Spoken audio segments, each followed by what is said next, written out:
Okay. Not a very interesting conversation. All right.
Hey, Ron, is this audio better? I turned on a different microphone.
Hey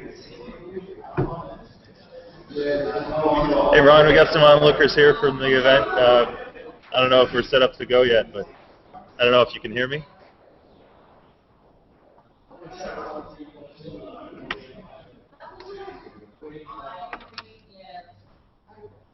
Yeah. So that whole venue is it's called Tech Shop. People come there to work on their project with a bunch of state-of-the-art tools, and they can go in and out on a weekend and make a prototype. It's an amazing place. But that's where the venue is. There? Yeah, we can hear you. Let's go invite Maybe we turn it. Should we turn it down? Yeah, we're just talking about your venue.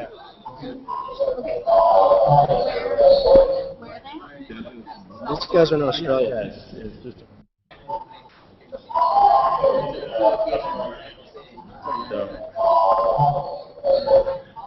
so we're expecting some others then?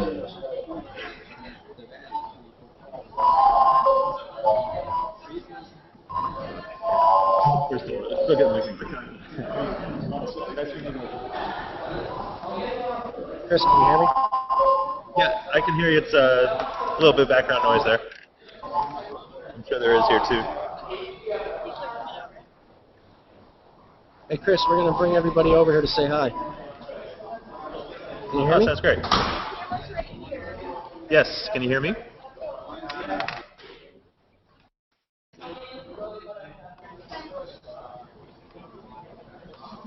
Chris, can you hear me? Okay. Yeah, can you hear me? I can't hear you. Can you hear me? Yes. And it looks like I have the microphone is Hey, registering. can you hear me? You guys can both you're here. Yeah, but I mean, I'm over there, and I'm like, we're just going to hang out, and then it's not just one person to one person, other people just going to hang out. So I have to find you. I'll give you an invitation. Okay. Alicia about Sterling. Alicia Vita, LISHEVITA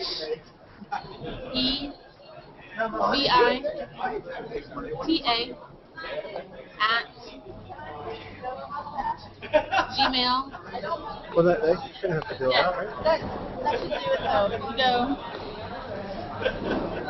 Yeah, see, now it'll. Jump in there. Hey, Chris, can you hear us? Yes. Yes. Okay, I can't hear you. Okay. I'm not sure what else I can do. I've got two different microphone options. Can you hear me now? Yes. I'm not sure what else I can do. Okay, I can hear you now. I can hear you now. Okay. All right. All right, great. So can we invite some of the other sites? Can you hit the invite button and invite some of the other sites?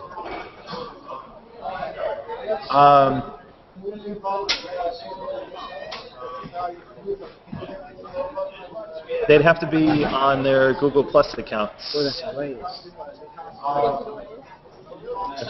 Well, there's a little bit of a delay of me thinking about it too.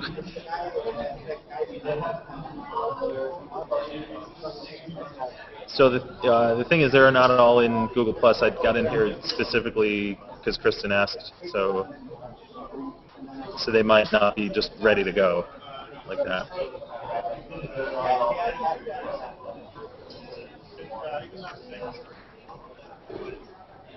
All right, you can still hear me? Okay, so I wonder why I can't hear him on here.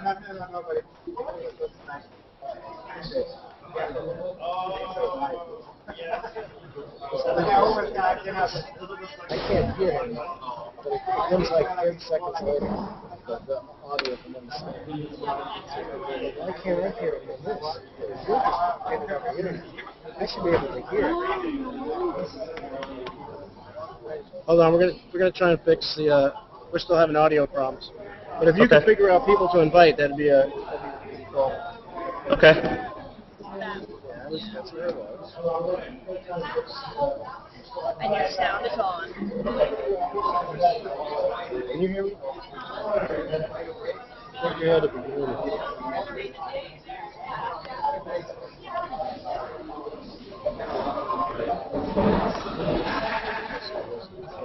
Okay, so is your volume on? Yeah, I don't see anything happening though. Do you?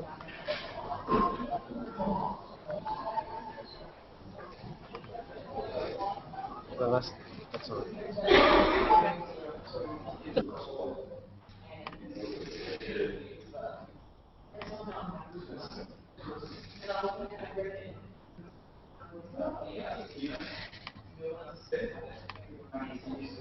Gertie, can you hear me? Okay, say something. Okay.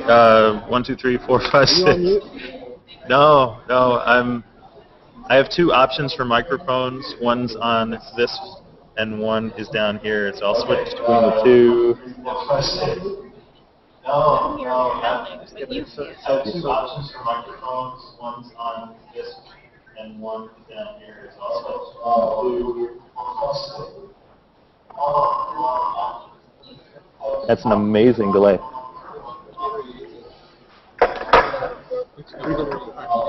So the Ron Garen.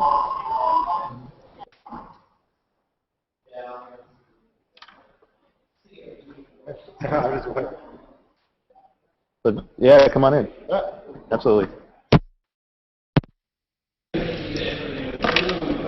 Hey, Willow. Do we have volume? They've muted their mics again. Okay. So I've got two mics. I got a mic on that thing and a mic down here. I keep switching back, but there's such a huge delay. Yeah. Is there a Google Hangout? Is this Google Hangout public? Yeah. Did you try pasting into the chat to share it? So I know like there's a bunch of other events wanting to come. Right. Where is it? So Ron, if you have the link. I got you now. No, we figured it out.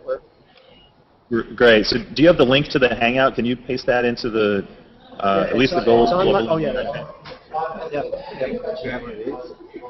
So this is, I'm gonna put this in as in the copy that link.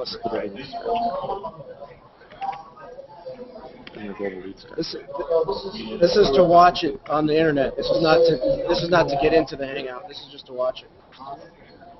Well, there's that link. Can we use that link to invite the global leads into the chat? No, you have to hit the invite button on the Hangout and invite them. Can we use that link to invite them? I'd be curious. Try pasting it.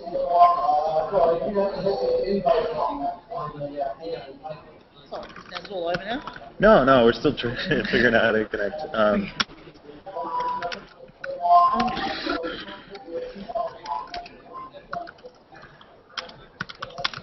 Is that too loud?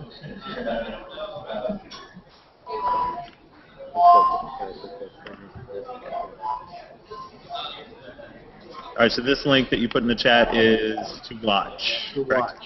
Correct. Okay.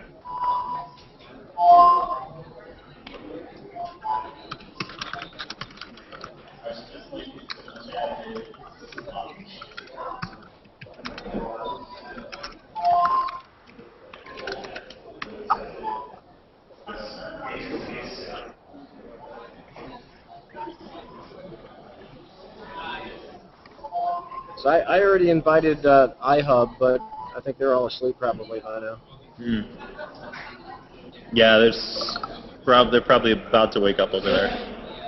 All right, so I just saw a notice that Michael Brennan. Yeah, so if you click that link that you put in the chat. Okay, so anyone on the Global Leads link, we just wrote it in the sky. Showing up yet. Do you see me on Yes, this? you're showing up. Here, because my screen is totally blank. Oh, here we go.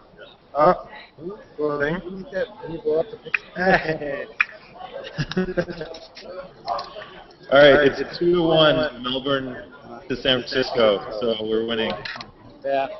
So we walked the laptop around before, and the Nairobi guys were telling these guys to step it up, that they're way ahead of them.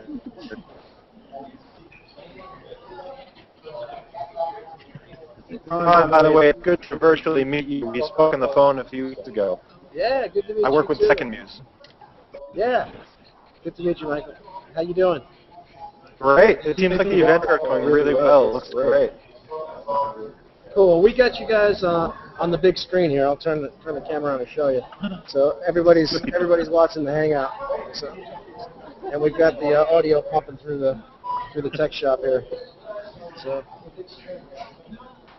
Ron, let me introduce you to Naomi Mathers. She organized the event here in Melbourne, and it's kind of the epicenter of all this stuff.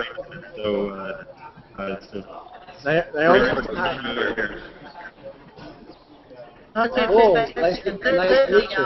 We've only tried all this and the program and the level of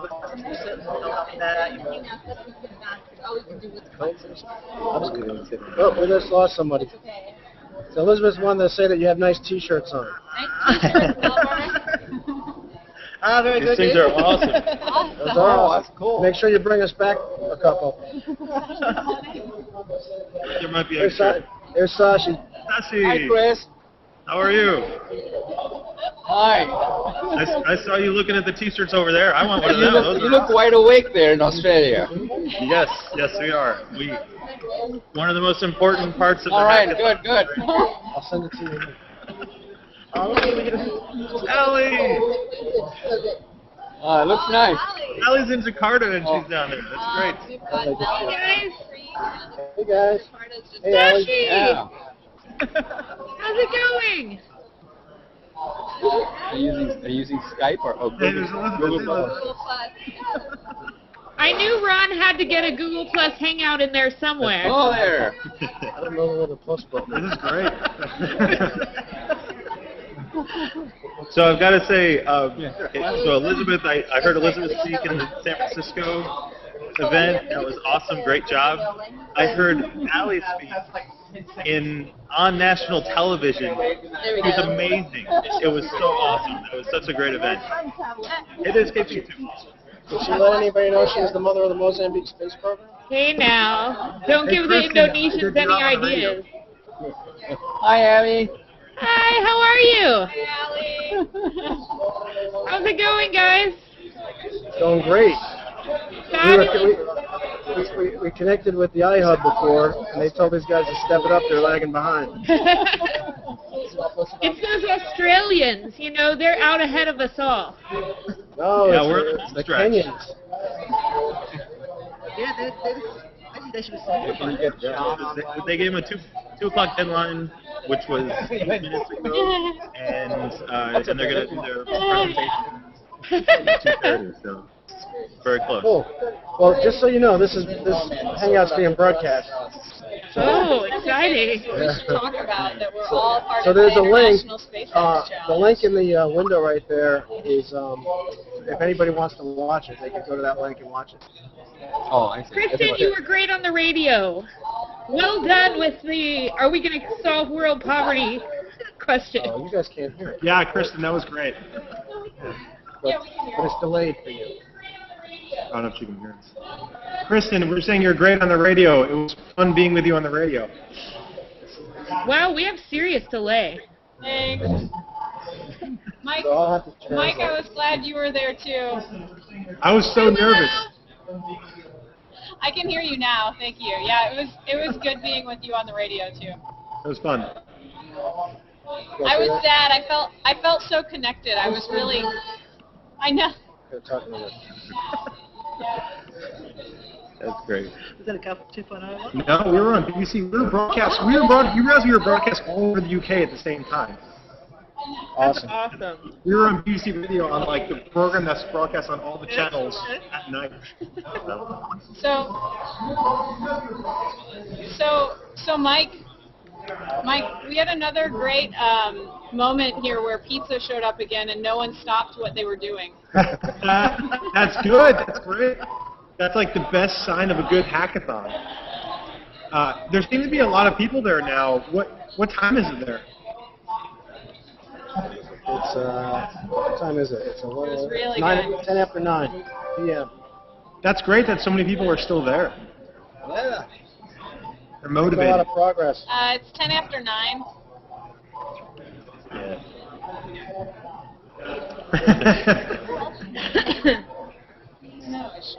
So we show up here in the morning for day 2, and the amount of progress made worldwide was amazing. Every spreadsheet was filled out. Every repository was doubled in length. It was just, I think, a wake-up call to a lot of folks that showed up early in the morning here to see what had gone on while they were sleeping. Really great to see. Who's joining us now? This is Tokyo. Hi, Tokyo. Hey, Tokyo!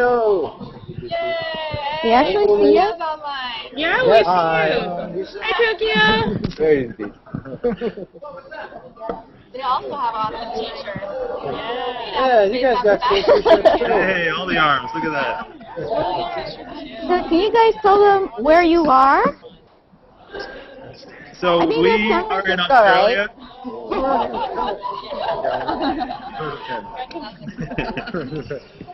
So they have a lot of hardware here. I'm not sure if you can see. You guys look like you're hard at work. Ah, yes, the green bottles of tea. We are in San Francisco. Cool. サンフランシスコだそうですね。We're in San Francisco. Good job, Melbourne. Way to have a sign. Melbourne. We're supposed to be down under, not back to front. I'm Allie, and I'm here in Jakarta.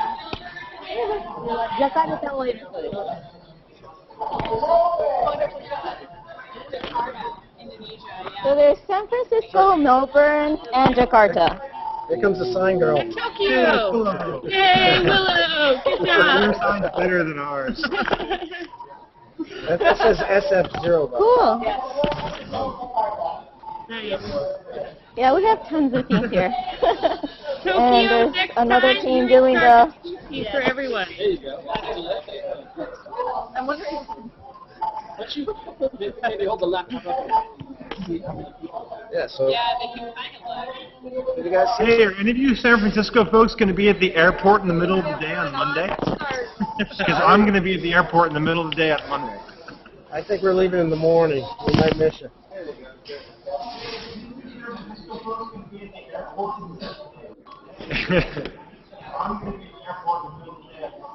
On Monday, are you gonna join in to our awards?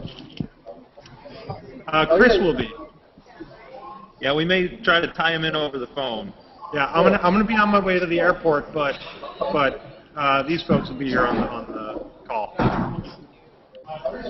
Cool. So I think what we're going to do tomorrow is try and set this up and just have it going all day.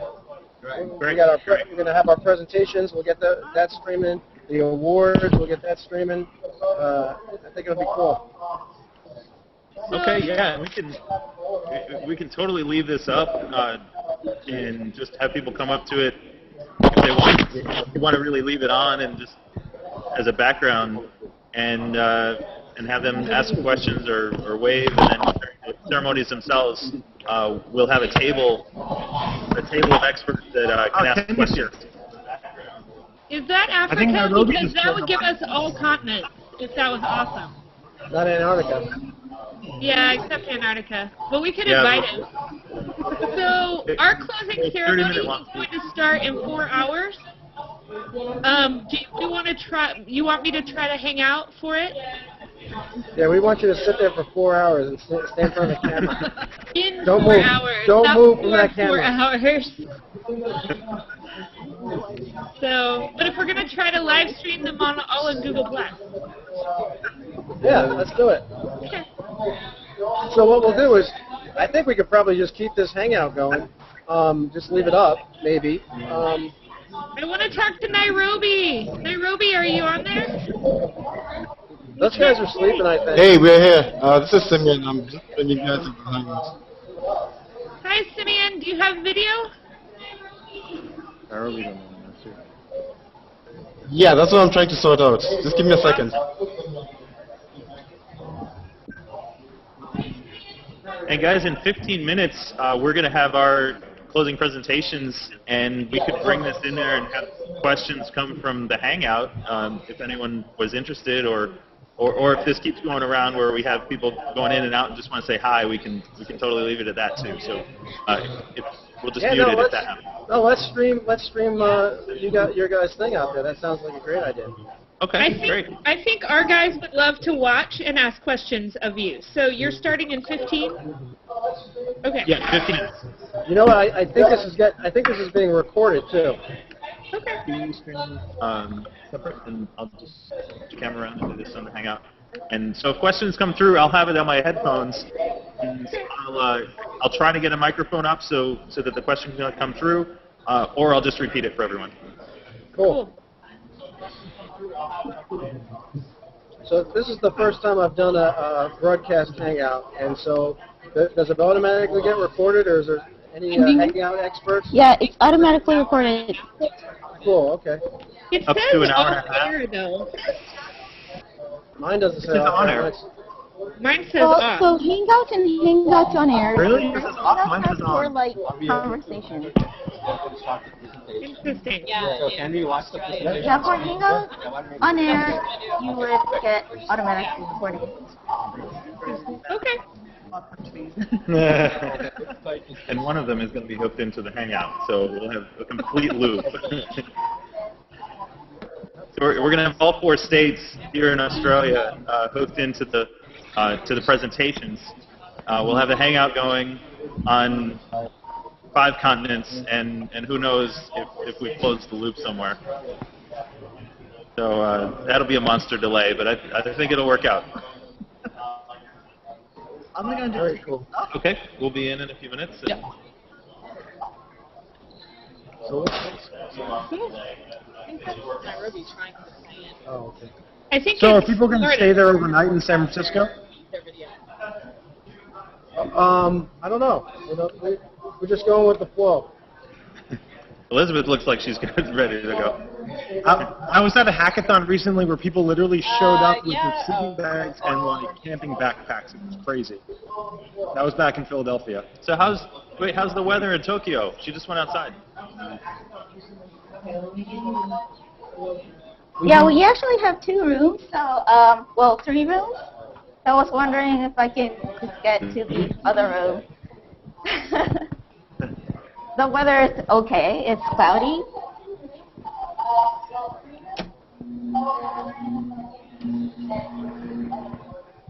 So this is the 3rd room.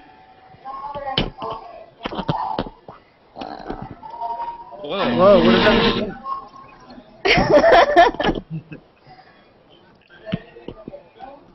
Is that a lathe or something? They're carving the aluminum. Sweet. So what kind of solution is that? That's awesome. That's more hardware than I've seen from tech shops so far. Come on, guys.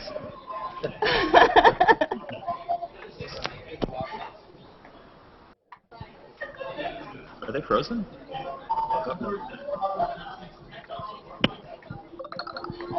They want us to.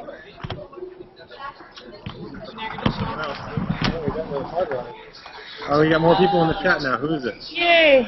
Who just joined? From San Francisco. Possibly. Hi, welcome.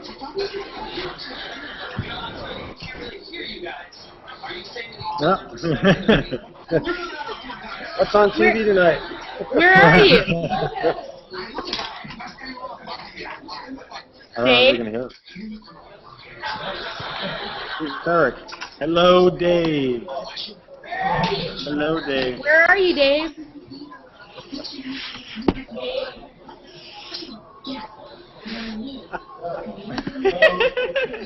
If you could switch to the Rangers game, it would be great.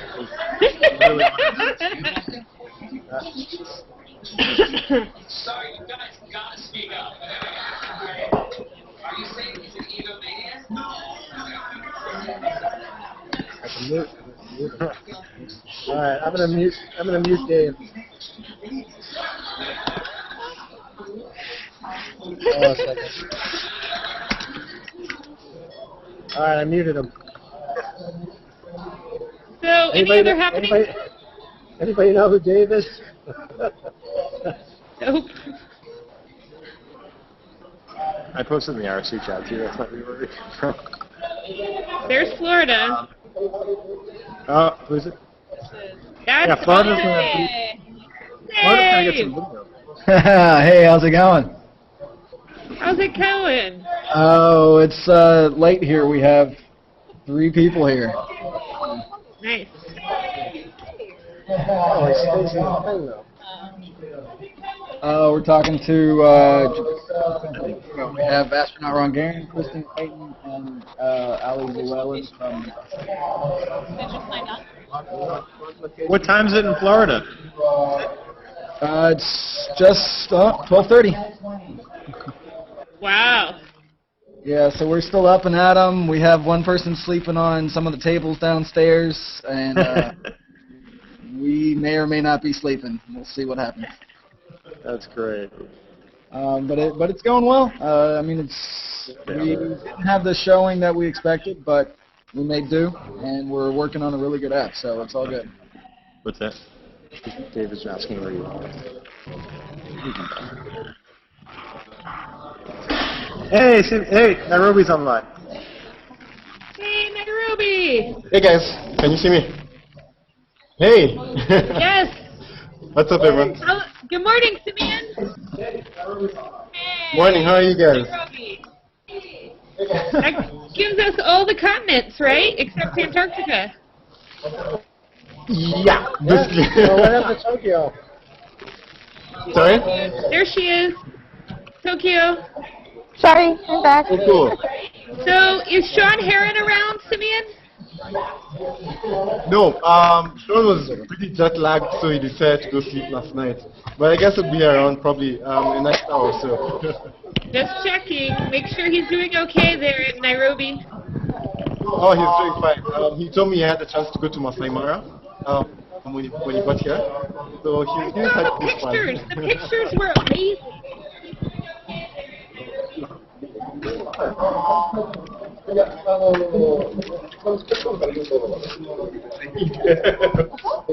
Nairobi mo haiti.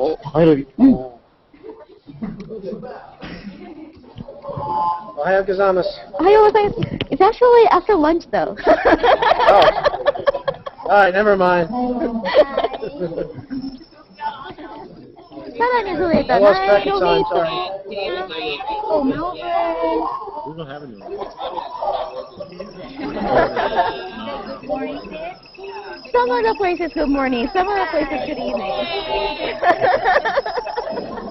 Yeah, I think we have a better connection right now, so. Yeah, you can see light outside the window in Nairobi.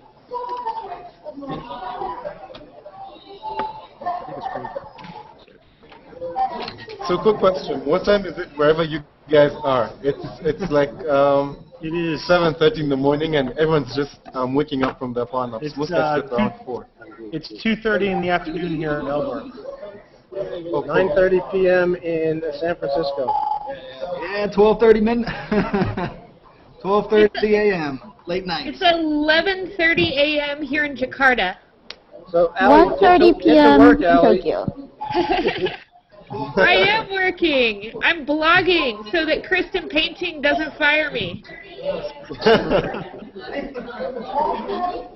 Our teams are actually in transit. We've moved from the coding facility and we're moving back to the embassy. And so I'm chilling out waiting for them to come back so we can start our closing presentations. Great Space App stickers there, Tokyo. Thank you.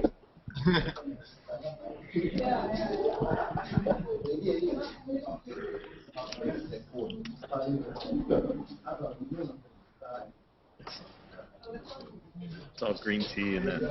Oh, really? Yeah, it's How not sweet at all. are things going in Nairobi? Oh, everything's just great. So maybe just to give you a quick roundup, we did a Google Plus Hangout earlier, like I don't know what time, like 2:30 or 3. And a lot of guys, the 5 teams that stayed overnight, we were able to showcase what they were doing. So there's Five guys teams who are doing overnight? data visualization using water. There's guys on this side who are doing wind energy, some wind energy projects. There's an Arduino sort of like Robo Rover, Robo Trover, that's meant to avoid obstacles. I mean, tons is going, and I guess in the next coffee just checked in, so we're all about to get a bit of a buzz, and yeah, we will probably start the day 2 session around 10 o'clock. So we've got exact, and by the looks of things, most projects seem pretty finished, and most of them polished. So yeah, you guys have some serious competition coming your way. Better let your developers know that. There we go. We welcome every bit of it. How about in Melbourne? I think Melbourne must have passed the submission time, right? We just passed the submission time, and they're about to do presentations, and we're actually going to bring the Hangout into the presentation. So if anyone here wanted to ask some questions, we'd be happy to pass them on. Yeah. Awesome. Tokyo, when are you all doing presentations? In an hour and a half? Cool. How many teams do you have? Let's see. We have a lot. 1, 2, 3, 4, 5, 6, 7, 8, 9, 10, 11, Oh my goodness. 12, 13 teams. That's a lot. That's great. Have to be power presentations, very short. Yeah, 4 minutes each. We actually have ex-astronaut as one of the judges. Oh, who's that? Naoko Yamazaki. Naoko. Tell her I said hi.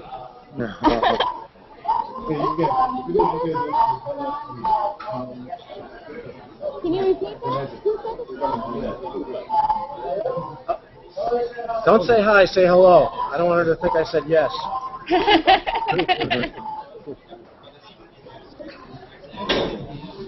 Sema.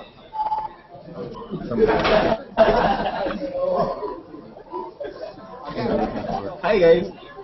Hello. Oh. Hey, this is one of the participants from Nairobi. Hi, Nairobi. Nice to you. Hi. So this is What have you been working on? Tokyo, Melbourne. Yeah. Tell them what you've been working on. We're working on a global commodity pricing tool. Yeah? So like the farmers can be able to post prices of their commodities, and you can get a general analysis of the product prices from the farmers directly from themselves.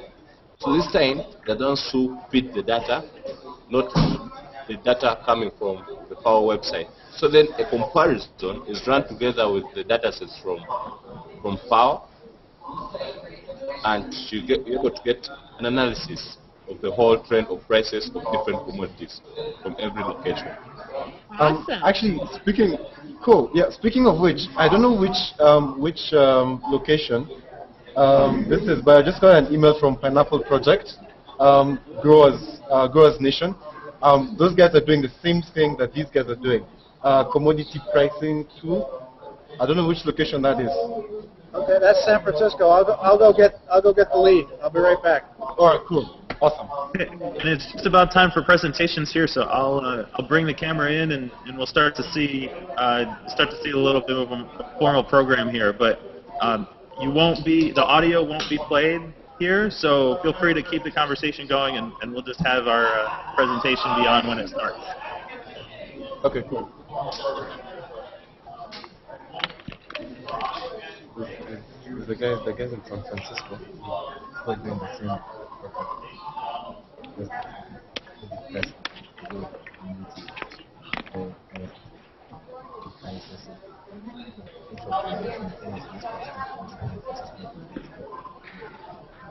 Are we starting up? Okay. Are you going to get a judge and do this at the same time? Mute. Yeah, that's okay.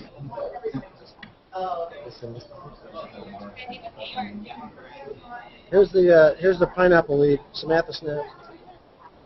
Hi, it's so nice to All right, meet cool. you all. Hey, how are you? Hello. Cool. Samantha, right? Oh, I think I just sent you a note. Yeah. Yes, you did. How's it going? But I want to connect you. I want to connect you with guys who are doing the same project. So this guy and his team are putting together commodity pricing for rural communities. Oh, you are? Such initiatives I know already exist. Yeah, such initiatives already exist in IHUB. I don't know if you've heard of MFARM. Pardon? I don't know if you've heard of MFARM. You should check them out. mfarm.co.k. M-Farm. MFARM. Yeah, Awesome, yeah, I will. mfarm.co.k. You should check them out. Yeah, Excellent. but these guys also hacking up their own tool, and I think they're using SMS. I'll let him explain what he's doing. Oh, wow. Thank you. Basically, what makes our solution different is that we are looking at the commodities from a global perspective, whereby in case you're from San Francisco, India, anywhere, you're able to post your price of your commodities directly using your handset. And is that free? Yeah. Oh, wow. They'll be posting for free. Yeah. Gosh, that's So we shall be super. able to analyze the data. Yeah. That's excellent. Could, What do you guys? can I add you to Skype? Would it be possible to work with your application? Yeah, sure. I'll send you my Skype address immediately. Actually, I should be doing it now. Oh, you're doing it now? Samantha, you send me. Put it in the chat. Yeah, you send me your Skype ID. So he'll add you on Skype, and then you guys. I know you guys have a group chat, and you guys can, find your discussions and see how that stems off there. This is perfect. There is a group in New York I just heard about that apparently has been working on this problem all day. So it'd be nice to get you connected because we've had a very difficult time working on that part of the challenge. So it would be great to use all of your hard work and see them integrated. Yeah, sure. Cool. Wow, this is So just guys, I think we fantastic. had I think this is the first official global team collaboration. It's something. So right now we have Santiago, Chile. We have the Dominican Republic, the United Kingdom, and apparently 2 sites in the U.S. we just found out about, and a couple virtual participants. So it's pretty exciting. But we're learning a lot on how to communicate across the time zones. So we're always meeting and trying to hand off effort. It's a really great learning experience, and it's so fantastic to meet people from around the world who have the same heart and have the same vision. So Right. I look forward to getting involved with you. We'll get you on our Skype right away. Thank you very much. Cool. Thanks. These guys are looking All right. Let me add you now. Who knew?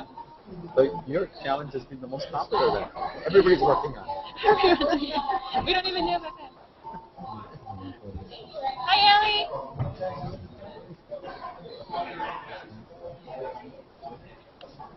And so who is everyone else? Okay, so we have Tokyo, we have Nairobi, we have Australia, and Indonesia. Hey, Chris. You guys have everybody? Hola. Yeah, so I work with him and the girl that just got off. Hey, Samantha, it's good to see you. It's good to see you. Hey, Dave, if you can hear us, if you drop out of the hangout and come back in, we'll try and get you back in the loop here. So, Dave, I don't know if you can hear us or not, but if you can, drop out and come back in.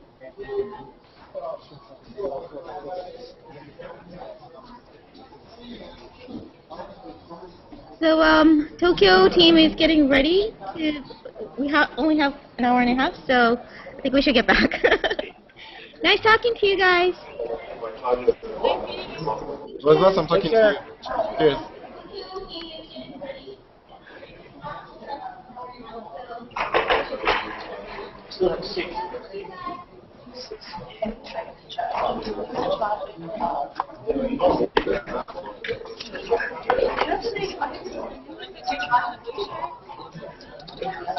Mike, I'm in Melbourne. Oh, hi, Mike. Ask him. Yeah, I'm here.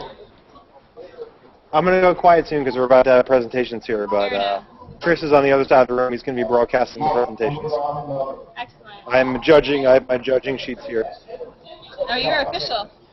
Yeah, I got the shirt and everything. What? Oh, those are cool shirts. Yeah, you guys have them, right?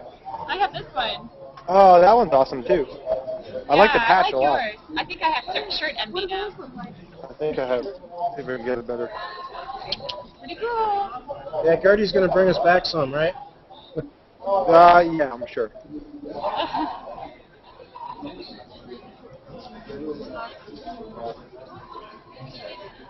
It's so cool to see the other spaces.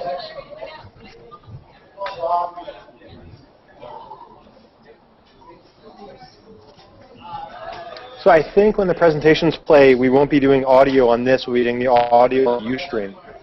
But the Ustream account should have a good view of the presentation. But so we're actually video conferencing with the other locations we've announced. I don't know if you can see it. There's We can keep the audio on this. Australia We'll be able, locations. because this is being recorded and broadcast, so if you guys can keep the audio I've got an audio, a microphone on the camera, so I'll just keep it on this one.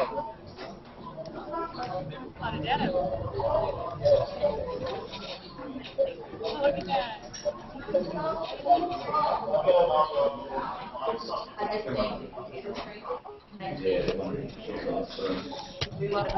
Gentlemen's chat or trade.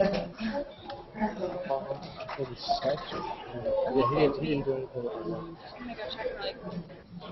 Thank you for arranging that.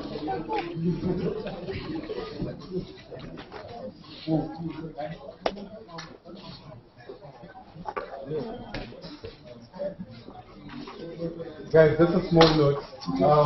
Submission deadline is 1 p.m. Now,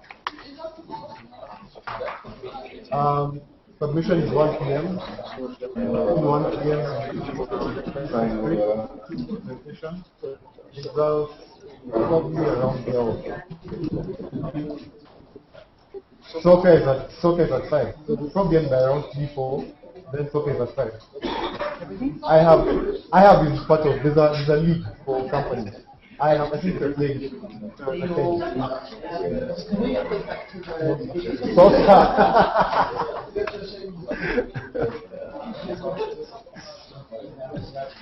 Soca's in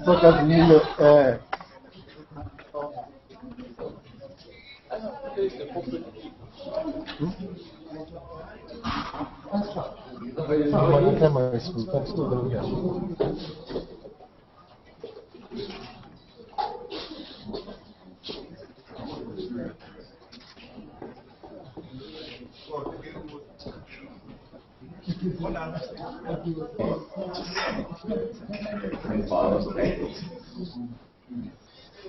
If you need GitHub accounts, just let me know. I have them ready. Huh? Oh. Okay, we can see Adelaide and Sydney. Hello. Canberra, are you there? I can see a cowboy. Camera tricks are all right. It was a very interesting cowboy.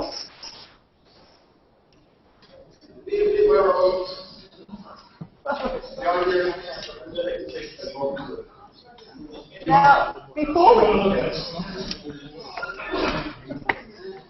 we kick this off, I'll also let you all know that this is also going out to Google Plus to San Francisco, Indonesia, Nairobi, who else? Japan, okay? They dropped off, so it's, yeah. So these presentations are being broadcast far and wide. Oh, that's not watching, just so there's no pressure. Just everybody relax. Who wants to put their hands up to go first? The Adelaide team seems to be pretty up and ready and raring to go. Will we vote them first? Alright, you've been nominated. I think you're also on mute.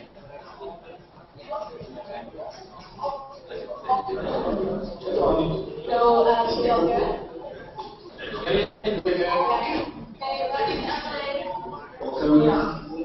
so Sydney ready to go? Speak loudly, please. Brad, you give me a thumbs up? We'll let Adelaide present first, but I just want to make sure that you're all right, Fran, to kick the session off. Yes. And our judges over here, meeting from Sydney. Lovely.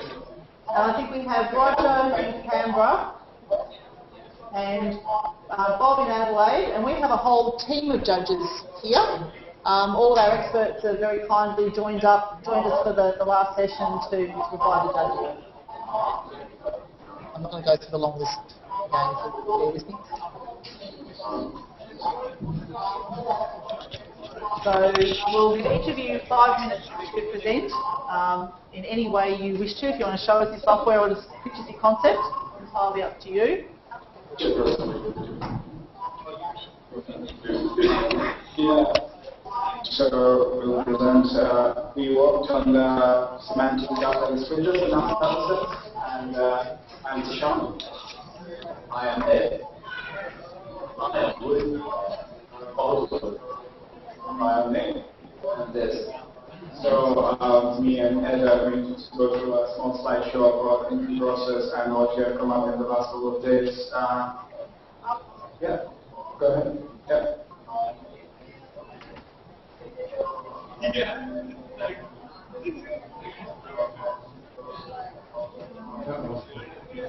So you can see the slideshow?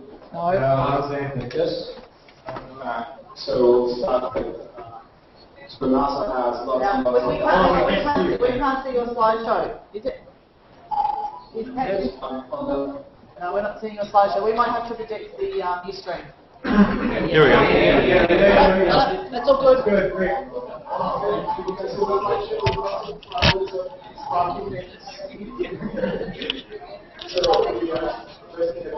wanted to cut down all the commonalities between all the data sets that NASA hosts, and we did brainstorming and whiteboards. And NASA had lots and lots of data sets if you search for things. Some of the ones I have worked with, here in the shop after what is working on, non-global surveyors, like Hubble, basic data sets. So they are all different formats, but we want to focus on what's common between them. So, for example, Kepler data set fits. If you have from Earth observation mission, it would be an HDF. Some simulations with CDF, and Mola data set are in IMG file. User memory. NASA tends to be very silo structured, so every mission has its sensor, and they typically invent their own readmes and data formats. So there is no standards. Each data set goes free with an ad hoc format. There is always an ability to search, but it's typically restricted to that particular field. And we want to integrate all the different fields of planetary data sets, observation data sets, and astronomical data sets. So we focused on what is the most generic way to describe observations. These are all observations of one sort or another. Our base class data set comprises of a set of data points captured by a sensor of a target. It exists in a certain coordinate system. We had lots of philosophical discussion about space and time, and typically they measure a field or presence or absence of a certain particle, and these variables have magnitude in units. So this method allows that sequence access to quickly locate a relevant data set that will help them answer a question that is sea politicians talk about every day, say, as described in broad terms. So here is the question. Has the sea level risen in the last 10 years? So if we decompose this question, we have the sea, we have the last 10 years, and from this broad terms, we can look for which sensor to observe the target of the sea and give us measurements of levels, say. And I already know the answer, but that means we can populate one metadata set, but there might be other sets which do not have this relevant metadata, which adopting the standard will also help locate. So we get some image over AdLink.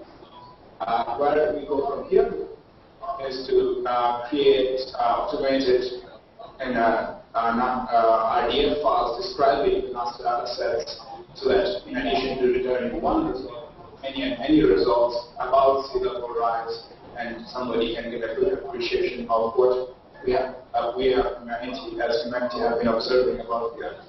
Thank you. Do you have any questions? Do you have any questions about our work and our very philosophical approach to describing observations? Any questions from Melbourne? Is Knesset not a structure the last day and a half? How did you structure the last day and a half? How did you approach the task? We basically took the way how the problem was posed, and went through the existing. There have been a few attempts within NASA to come up with the semantic, but we couldn't find any relevant implementations, and any things we found were very flawed. So we focused on the minimalistic approach to describing the data sets that are there, and we put down what we know, understand about physics and observations from a very, I guess, high school point of view, and then went through all the data sets we could find pretty much in the other projects, which are focused on visualization and analysis of the data, and try to describe some of the observations. And so yesterday we finished our idea schema, and today we created some sample ideas which we have uploaded on GitHub. Can I ask, had anybody in your group been working or considering this problem before this weekend, or was this something that you all came together and attempted for the first time? First time I've worked with observation data, but treating astronomical and planetary data sets in the same framework is something done for the first time.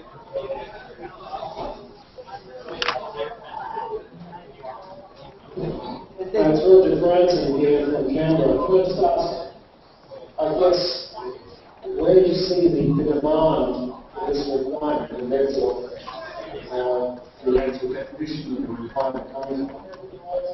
So I think so we are studying. We took our view of the starting point for this analysis. So as a citizen scientists, we want to develop an application or just answer a question, and we have all these huge universe of data sets. Where we start, we look for that if we have a deep understanding of how the data is represented, how to read those data sets. So these RDFs would be used for uncertainty to quickly identify which data sets would be relevant to answer a question. Like one really exemplified representation. And then when the scientists have access to the data set, can further research how to read them and how to use them for their own research or their own application development. So it's the point of view of a starting point for an exploration rather than a complete answer. Okay, excellent. Thank you. The camera is back on, and the presentation is gone. Good. So, thank you. Thanks very much. Thanks.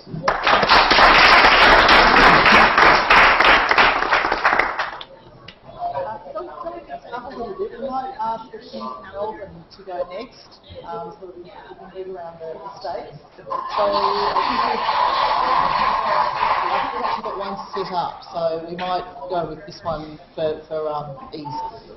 Is there a light that we can turn on to help So both this one, cameras? this is the.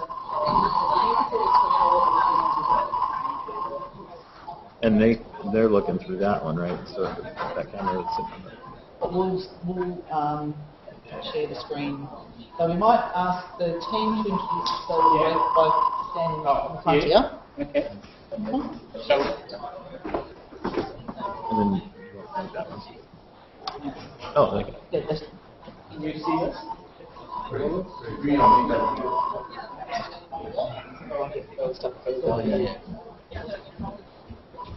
Okay. Good. Well, my name is Mohsin Kalantari. I'm a lecturer at Melbourne University. I'm also Associate Director of the Center for Geospatial Data Infrastructures and Land Administration. I'm Ernest. I'm a staff member of University of Melbourne in the CSTR Center, as Mohsin said. We are working in project and they are growing team. That's it. Hi, I'm Moin. I'm doing cross-cutting engineering here at Fran. And I also work with the lab in terms of work related to spatial databases. Hi, my name is Dawood, and I'm PhD student at Melbourne Uni, and I'm working on the Center for STI and Land Administration. And we are working on visualization. Okay. Now we've got a presentation to do, and then do a live demo of our.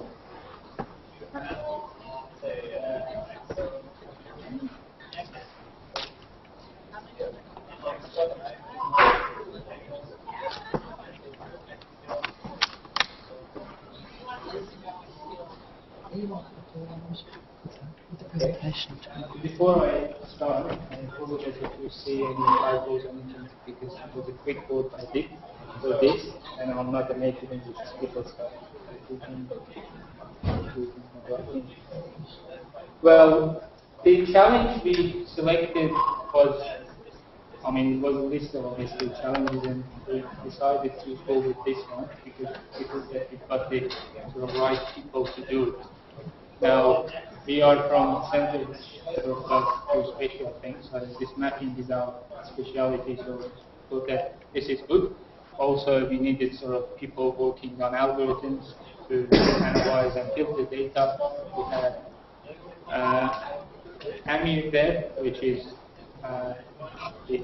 really good programmer in that space, and also Wayne, which he was doing his master's part of his research project on mining Twitter data. So we thought that, okay, this is one thing we can put together a team, and that would specialize in visualization. So what I'm going to do here, to kind of describe what was the problem and what was the aim sort of set by the event, sort of the submitter of this challenge, and then our objective to get the aim, a quick architecture of our system, and a live demo, and I will tell some lessons learned. That's perhaps why we are here, not only to submit this challenge, but also to learn stuff. But the problem is, when the hazards happen, when a disaster is around, obtaining real-time information of hazard event is really difficult, and it's mainly limited to the professional media and authorities, which they have sort of access. We got the logistics, and they can go around and see what's happening. But it usually takes time, even for sort of professional media to go to sort of hazard scene to see what has happened. So it takes time, and also authorities, the same thing. So the power of social media and how people sort of read and it can use for good as well. It's not just for playing Facebook apps or games. It's really powerful thing that can be used for that purpose. Although it's got its limitation when there is no infrastructure in place after disaster. Obviously, it's going to be difficult even using this stuff. But at least this is a thing it can use. So social media can be helpful in this space. But again, to obtain information from social media usually relies on the time taken for information to go around different sort of authors, people speaking. So it is kind of getting information sort of second-hand, if you want, unless we can get the data from social media in real time. So this was basically the aim we extracted from the description. So what we were supposed to do is to harvest the data from social media related to hazard and then visualize it in a manner that people can use it, the public can use it, the authorities can use it. So public can just visualize, obviously, authority can download data and do the analysis. So we set these objectives for ourselves. So we thought that if we do a live stream of data, we've done a fair job. And then if we can visualize them on the map, then that's a good job. People can use it. If we can store the historical data somewhere, then people can go and do the analysis later for whatever purpose, for research, for decision making, whatever is that is excellent.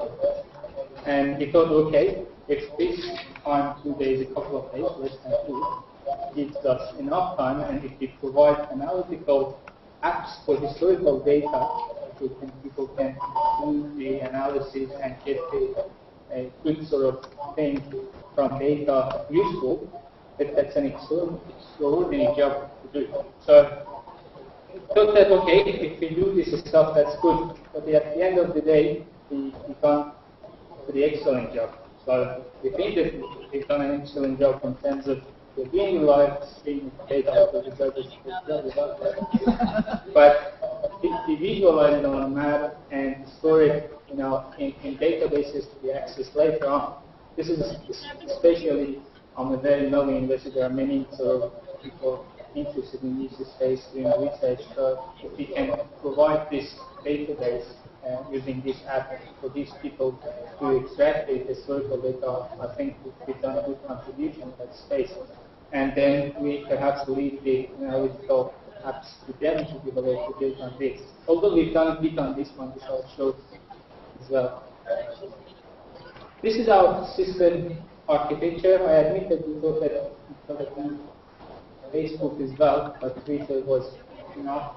And if we could do the Twitter, I think Facebook will go as well. So this is the architecture. We've got a Twitter Access app. We've got a filtering mechanism, which is kind of an intelligent algorithm that can extract sort of right sort of data from the tweets. We've got a database. We've got mapping services which convert this data to geospatial data, and this database is a geospatial database, and we use to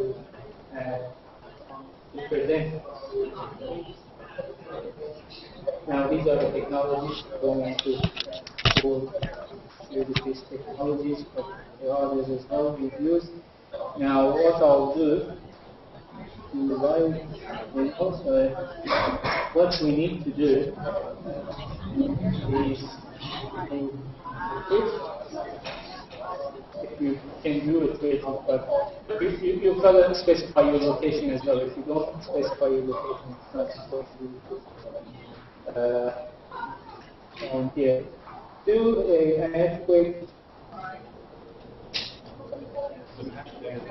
No, this earthquake, and add something else just to be sort of can be identified. All earthquake. My name.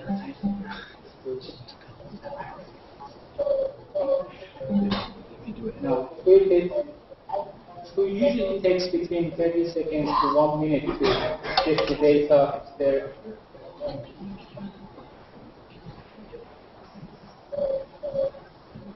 It's working, hopefully it will work. So I think Melbourne earthquake? And I thought it was a big Yeah, just really a quick fake, and especially on your location, like the coordinates. I mean, we've got not the coordinates, we've got the location for bottom there. Embed the location in tweet. Embed the location.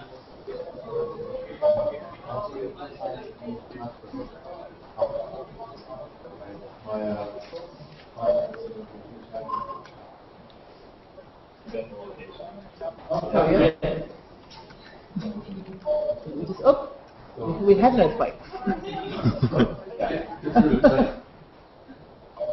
And that's my...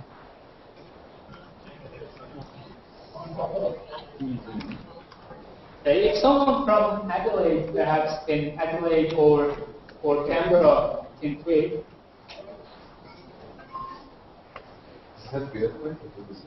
Well, at least it says we are sort of set for earthquake, but the keyboard can be it's not a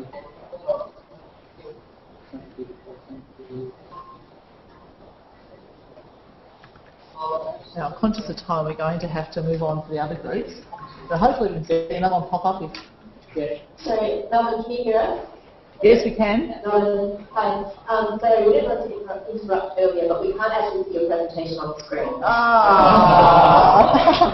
The whole point. Were you watching it through Ustream? No, no.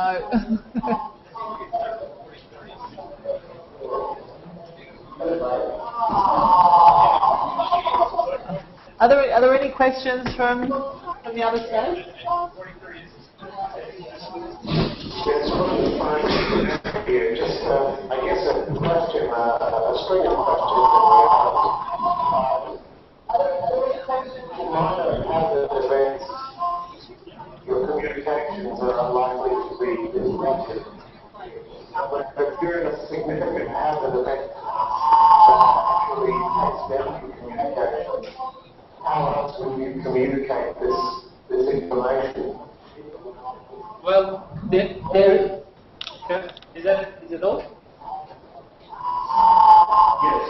Well, obviously, this is not. There are different techniques here. I mean, there's another piece of research in Global University doing this, and that's effective communication, like devices that can, for example, go out on got sort of Bluetooth in the area, or the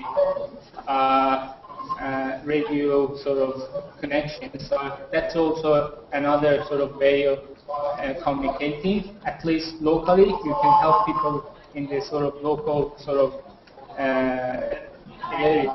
But obviously when the infrastructure is not sort of supporting, this is not the right way. That's a separate piece of research is being done in university.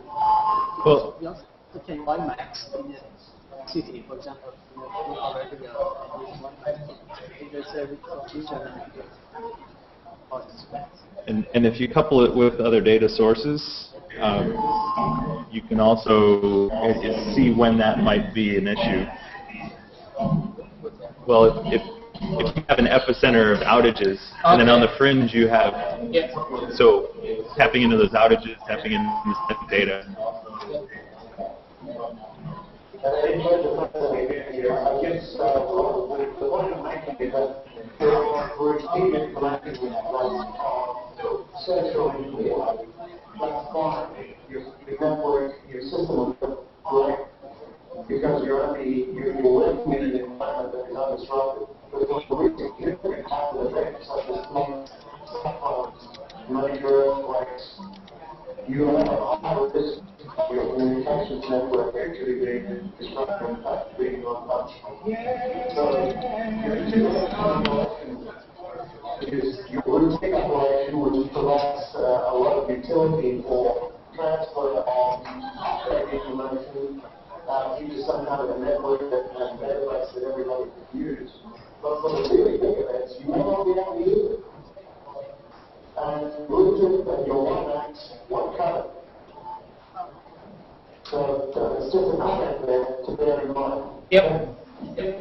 Thank you. I think one of the things though is if it's a flood, you just want to get it where it starts, don't you? And probably it's going to be working where it starts. It's not so much as it goes on and on and on. Because you spoke last night about people are going to be retweeting this all over the place, so you're going to have to cut out a whole lot of stuff in a short period of time.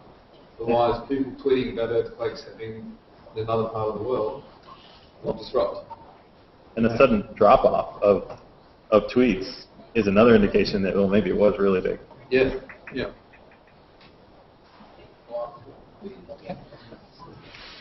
No other questions? No? So, thank you very much.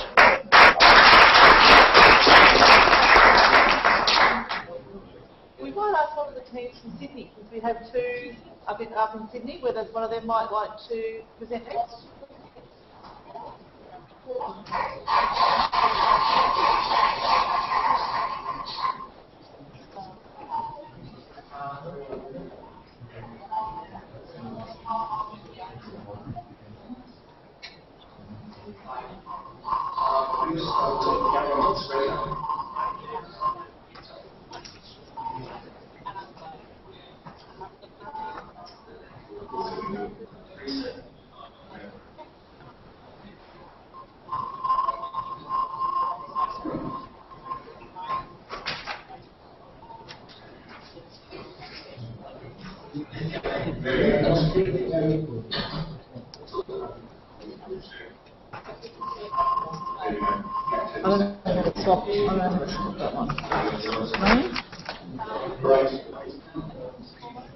We tilted it up a little bit because I think my history covers.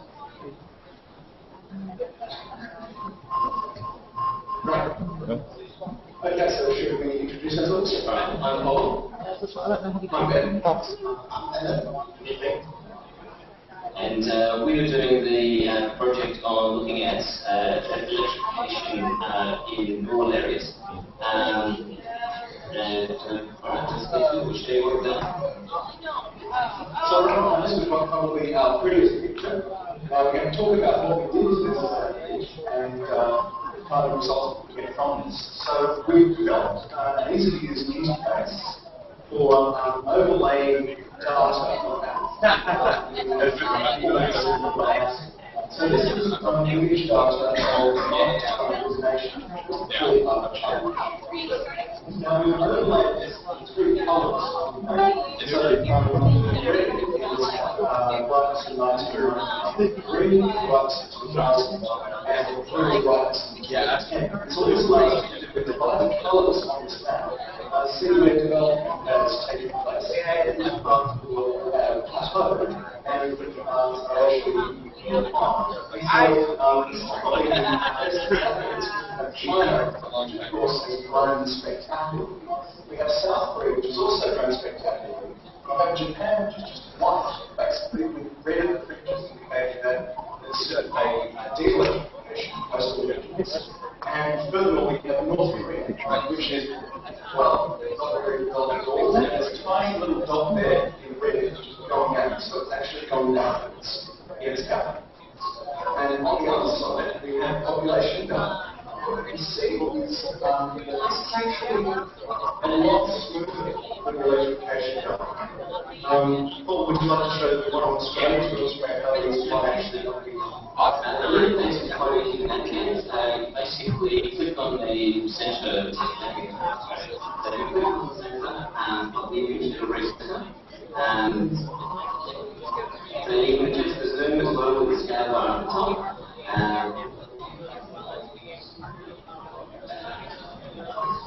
Sometimes it takes a little bit of time, but most of the time, images are actually quite large.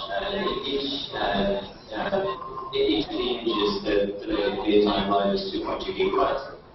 So we're actually on a remote server, or a separate machine where we've got the entire images loaded all the time. And we're just sending the parts to this client application as we need them. This is an advantage for citizen science so that people with modest with modest skills in programming and manipulation can actually use the servers quite sophisticated architecture to do what they need to do. Access to large amounts of data they can do with local. So you see here the southeast coast of Australia, on the right-hand side you can see the population density. Through New South Wales and Victoria you can see there is actually quite a regional population there. But this is not reflected in the illumination on this side. And that's primarily because the majority of the population in these areas is actually in reasonably dense centres. So they show up on this map as just individual pixels, whereas they're averaged over larger areas on the other side. So this particular area of Australia is actually an example of where using electrification data is more representative of development. All the areas in South Victoria that have these reasonable populations do have good access to electricity, but the location just is not representative. And so we now navigate back to the north of India. We're also seeing this some nice things about how Australia is growing, and Sydney will be enormous growth, through its quite has the same illumination since it was 20 years ago. But on the grid, it's just good. Sydney's Western side is now towards suburbs, which is great. And so this here is again shows that the population is not necessarily matched to electrification. You can see across on this side, across the top of India, there's a very dense band, so it covers the entire foothills of the Himalayas. Whereas on the electrification side, we have a lot of luminosity happening at this area, whereas the remainder through here, where the population density is about the same, doesn't have anywhere near the same amount of lighting. So this shows that whilst there's certainly a lot of development through here, the development doesn't seem to be uniform for the number of people living in the area. Yeah, so you see that there's Delhi is very, very quite good. It's region one, there is nothing in that bank or down south to which is I think that's fair. Is there any questions?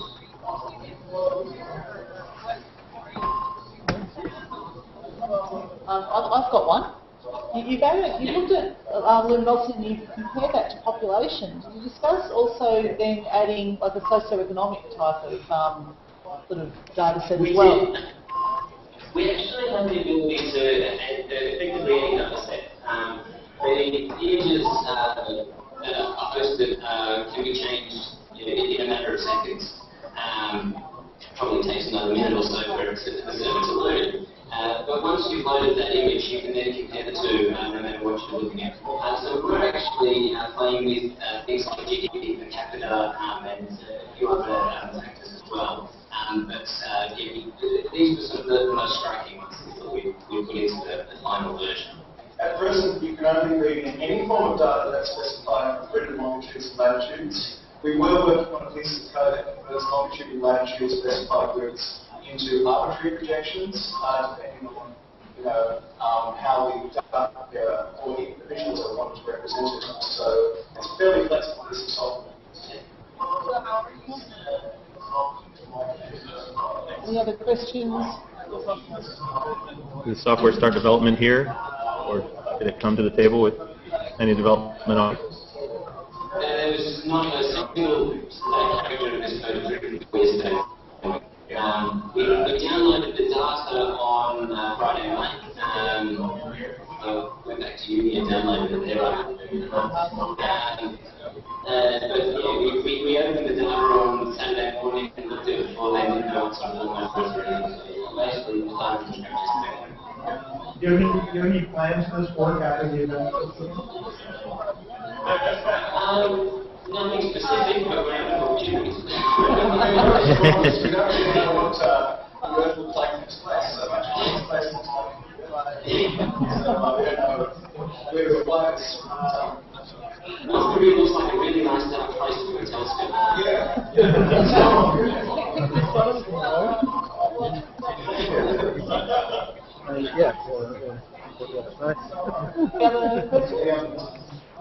Is it just we're muted, so we're muted. Alan was up to the side. He was driving the interface, and he was recording his brand video file. So you're Indonesia, Australia, Miami. John, thanks very much.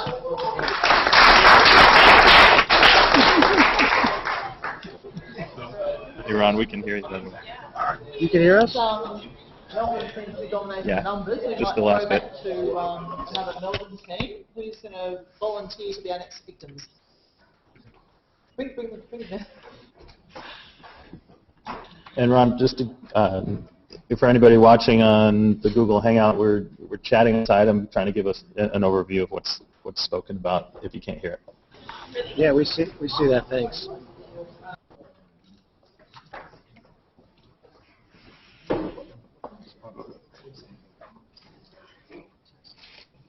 And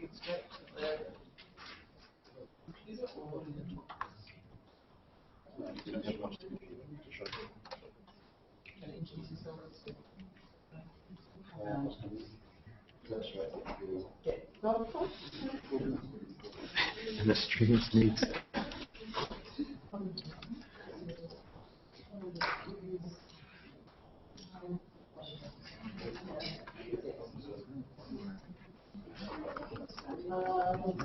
On the remote control.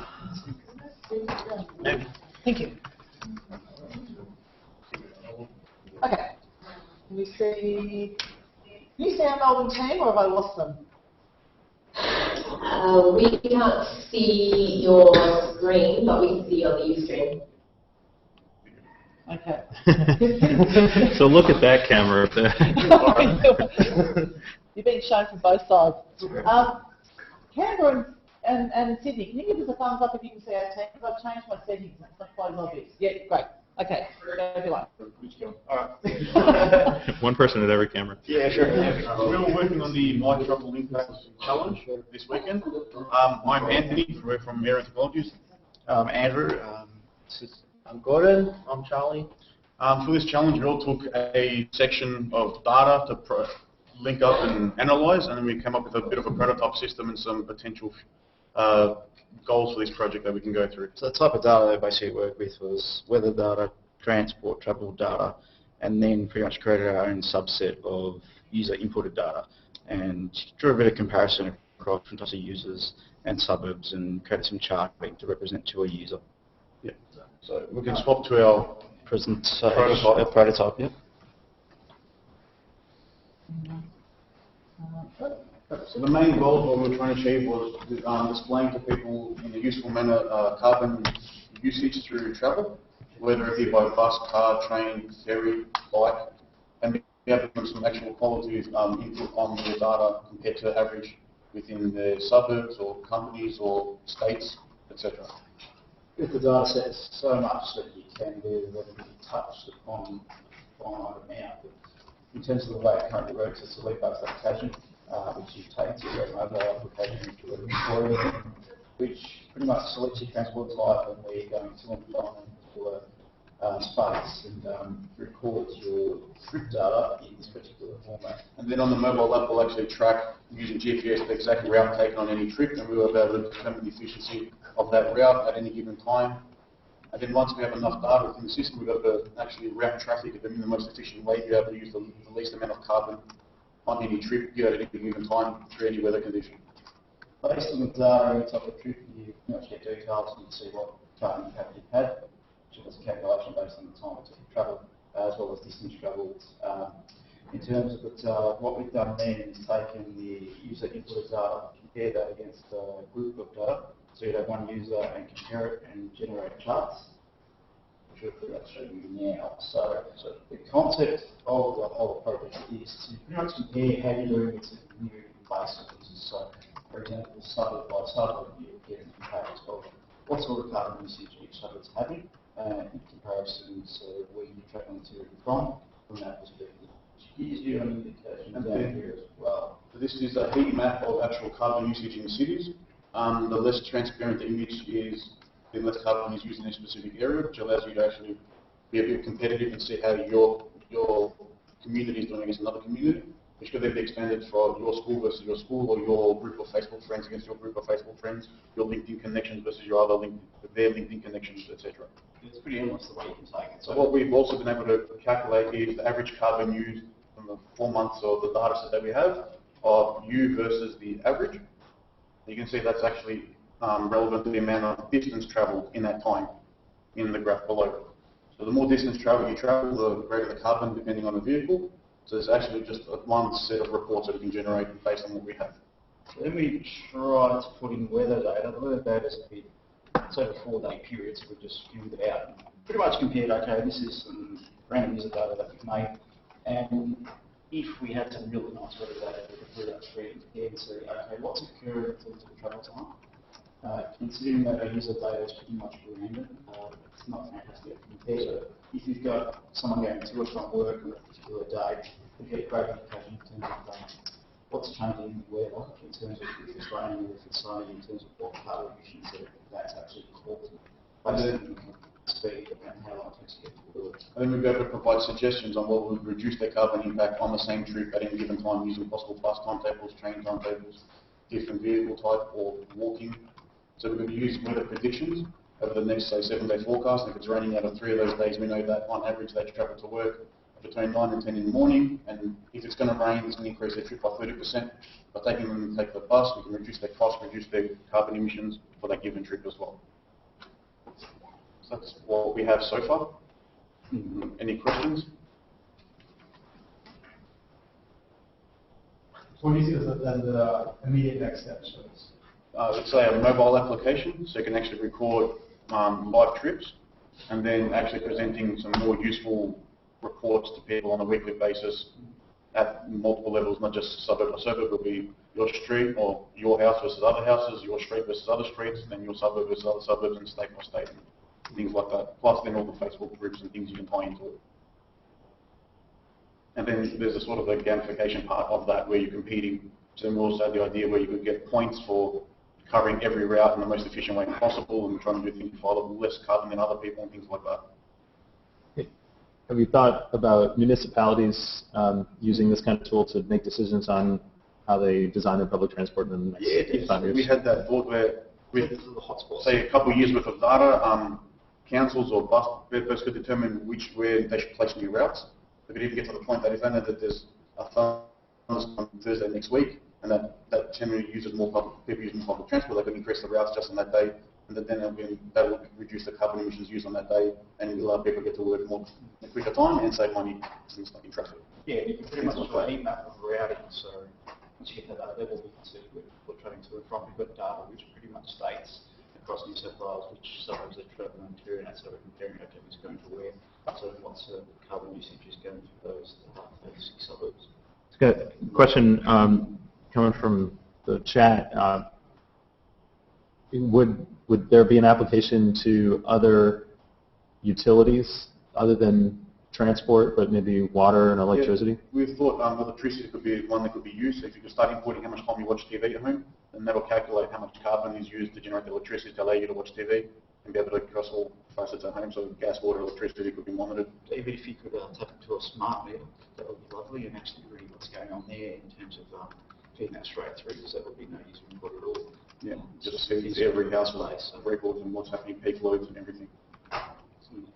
Did you explore the possibility of automatically retrieving the user's data as opposed to the... Oh yeah, there's definitely, the way we structure it would be, iPhone you can't do it, but in terms of Android, you can run it in the background and just track where they're going every day in that space. And if you looked at trend of what they've been using in terms of if they're driving to work, you can just track that and feed that through no input from the user. So there's a lot you can do there as well. You can do lots of estimates based on what they've input previously and so forth. So in a typical day's travel, you travel to and from work, you'll tell the app that you travel to and from work. And then the next day when you travel to and from work, it'll automatically detect the trip you've taken and ask you, is this what you did? Did you drive a car yesterday? Or did you take a bus? And then as the data builds up over time, you'll be able to guess that this is the route they take when they take a bus, this is the route they take when they drive a car. And you can automatically fill in all that data, and all the user has to do is confirm that it's accurate. First, for instance, here in Canberra, so with the calculation of the carbon usage, particularly in the vehicle traffic, what is your lookup table for that kind of data? Where is that background information coming from? At the moment, what we've got is we've just got estimates of carbon usage from certain sizes of vehicles, but we didn't have time to implement it, but the plan was to import a database of all different car types that are sold in Australia and their carbon outputs. And in this theoretical app, the user will just put in their preferences, what kind of car they own or what kind of cars they own. So when they're driving, they specify which car they drove, and it automatically estimates their carbon output based on what car it was and what that car actually outputs. Yeah, so it's distance travel. Yes, at the moment. So it requires. Sorry, it's Roger Franson here again.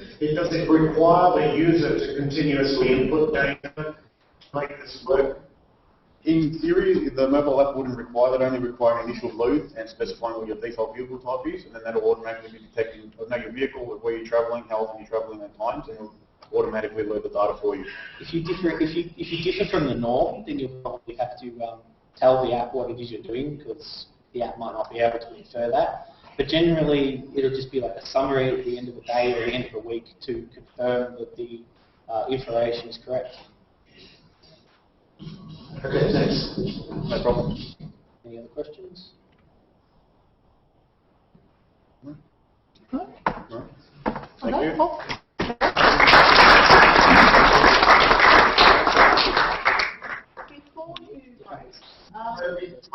can you explain the relationship between I'll ask the Canberra team to present next, and if I can, you might want to start off and then finish off talking about the relationship between your approaches. What we've done is we've looked at the analytical side of actually grabbing the data and then performing analytics on it, and Canberra has performed a sort of a business model and use case of how this will be used, where, and why people actually uptake the application. And the benefits of how that could be on infrastructure and actually not just how people are travelling to and from work, and the infrastructure behind that, and possibly the infrastructure facing that information too. So it's all data collection really and how people are travelling, which is Our side of it more focused on a physical prototype of what the everyday user would put in, and we'll leave it to Canberra to explain what they did, but it's more towards how larger communities would use that data.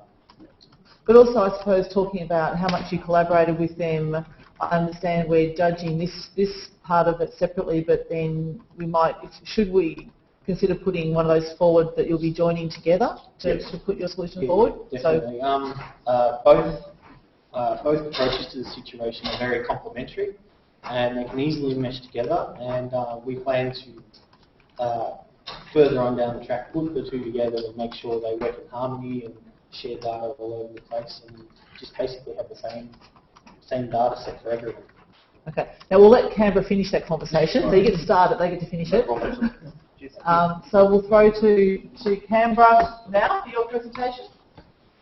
Hey guys, we're technologically savvy, so we're actually going to use a whiteboard.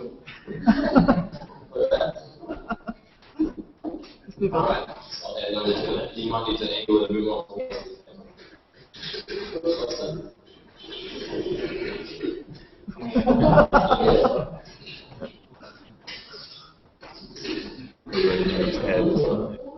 Can you guys see that? No one can see that? Yeah. Just pull it right up, you don't have to do this.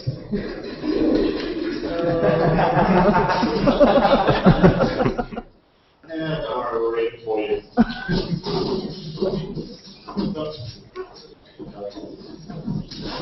Don't worry, we'll read it for you.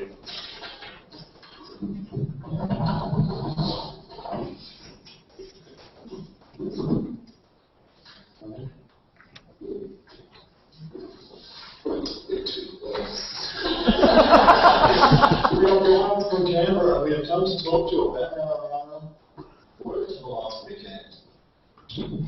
Can everyone hear me? Yeah. They can't hear us when we respond. Yes. Give us thumbs up. Just checking. So we've been working over the weekend on the travel concept, and we really took the project statement to heart and looked at what would it convince you to change your travel behaviours, weather, carbon. The challenge is aiming to develop something which would provide users with the information about their travel patterns and quantify the impact of their choices. And so we looked at that. We started working top down through the business processes and how that works, how we can actually achieve that sort of an impact.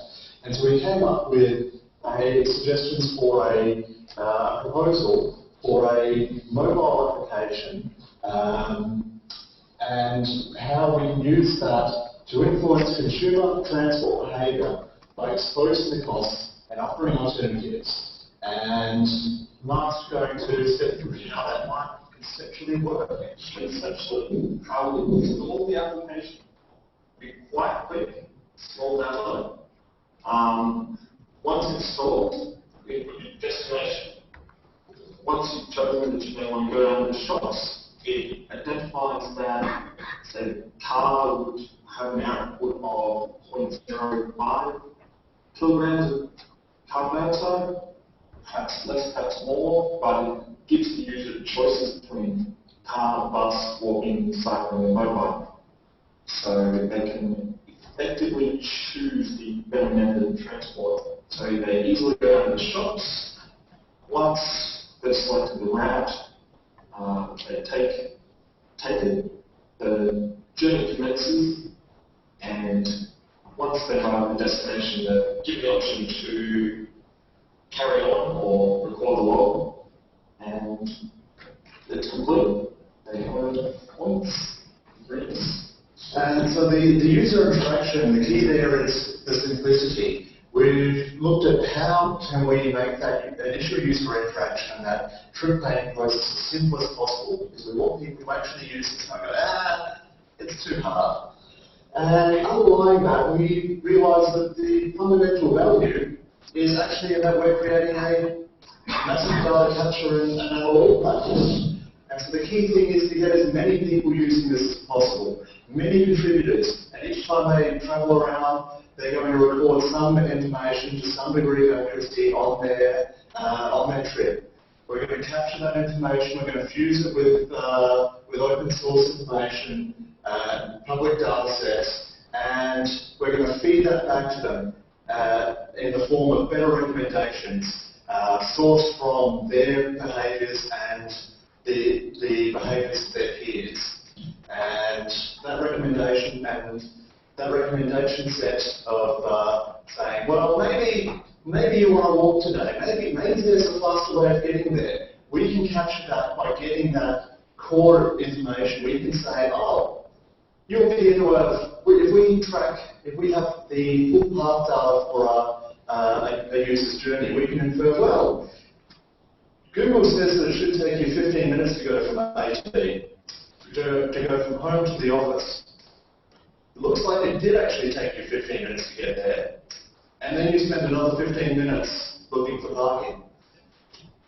Maybe we can factor that cost in. Maybe that cost has not just a carbon cost, maybe it has a time cost, it has a monetary cost in terms of the cost of the transport, the cost of the parking. Maybe it has a stress cost because I really hate finding a parking spot. These are things which we can capture and we can make recommendations based on individual use preference at a given point in time. And because we're after simplicity, we're not going to ask users for everything up front. We're going to allow them to organically contribute in a simple way possible. We're going to use the goodwill towards the underlying green cause to encourage users to amplify that information, and that will provide both better data for them and for their peers. But we realise that that's not all we have. We actually have this big data set which we can then use for a multitude of other processes. We have very direct applications in terms of infrastructure planning and transport policy. We have a range of things that can be done in terms of inferring which bus routes do people not choose because they don't like, which transport corridors are costing people the most money. How much time are people actually spending searching for parking? A lot of this stuff some of it we can get already through certain surveys. They're expensive, and we're trying to offer a way to organically acquire that data through the user's natural processes. And in the end, it's all about the impact.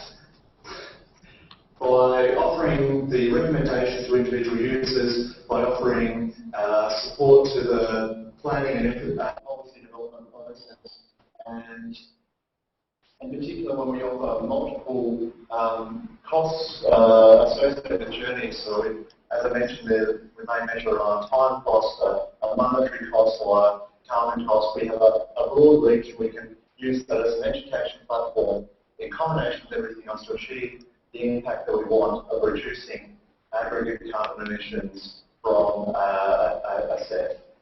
And this is one case where we think in Canberra we have an unfair advantage. I'm sorry to say this, Alan, but we think we have a bit of an unfair advantage that Canberra is a unique and ideal place from which to support, launch this and run this as a concept.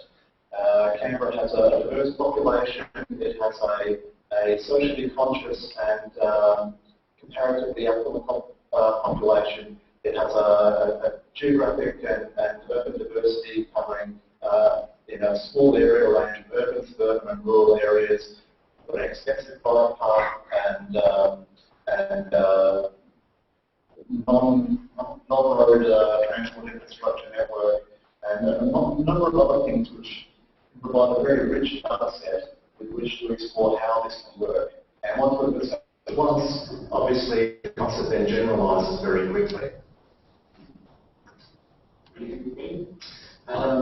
We're also planning on having a user feedback system where users can rate them out on the method of transport they use, so they can thoroughly enjoy riding the bus if they push music or read books. It's true. So, do you have any questions for us?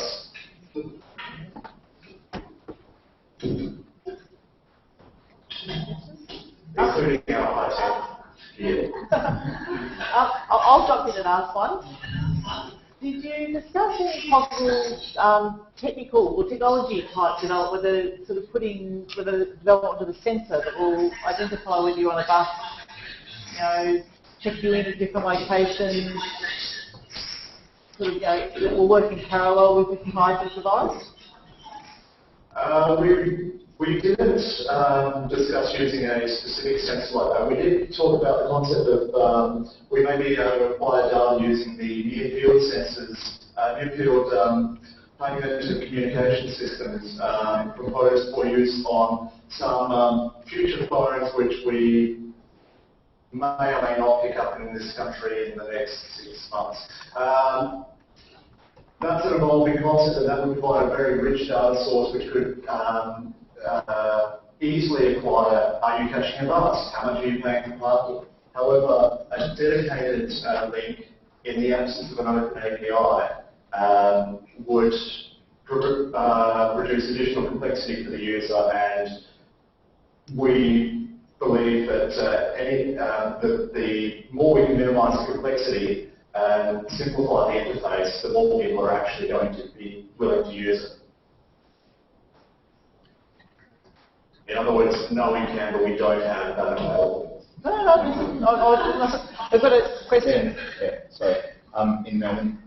So in terms of, I guess you kind of thought of the commercial side of this challenge a little bit more.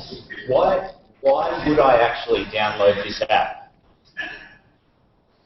This app is going to save you time and money, and if you happen to care about them, carbon emissions on your journeys. That is the fundamental selling point to you as a consumer. This app is going to say, you know what? It's going to, Google Transit will tell you it's 15 minutes to drive, but my data says you'll spend another 15 minutes finding a parking spot. Everyone seems to be able to walk in 20 minutes. I think maybe that's an option. By the way, it'll also save you $3 of petrol. Would that help you?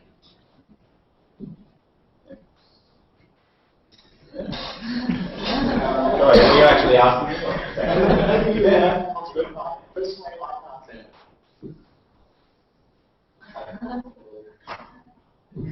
How does that change from the decisions that you make in your head? What benefit is this going to bring to me making decisions as what I don't get any money? This is going to be free benefit to you making a decision, because we have this aggregate data set collected from your behaviour historically and your peers' behaviour, and we have the capability to deliver quantifiable information from that data set without requiring you to extend cognitive processes. And obviously, people are terrible at making rational decisions. So But that, basically you're saying, you'll raise my hand, use the atmosphere, use the microphone. Instead of computing the you can do other things in your brain instead of calculating the time it's going to cost take to find a part and solve. Okay, do you think that's a good use of your brain? This is technically a sorry, it's jumping in. For the average person who's going to download this app, they're not necessarily aware of their carbon usage. So this actually makes them aware and it shows them, hey, you know, if I choose to walk to work, I'm going to stay helping the environment, and I'm showing them my race report. I can get extra points for walking to it. And it makes them reduce all those people, you know, how everyone wants to post everything on Facebook these days. And that is also another selling point. Oh, hey, look, this person is saving the environment. I'm saving the environment too. I should save the environment more than that. In comparison between all possible methods of transport, you have consequences. Bus, cycling, car, walking, jet ski, discussion. And it's just a comparison rather than creating on your head.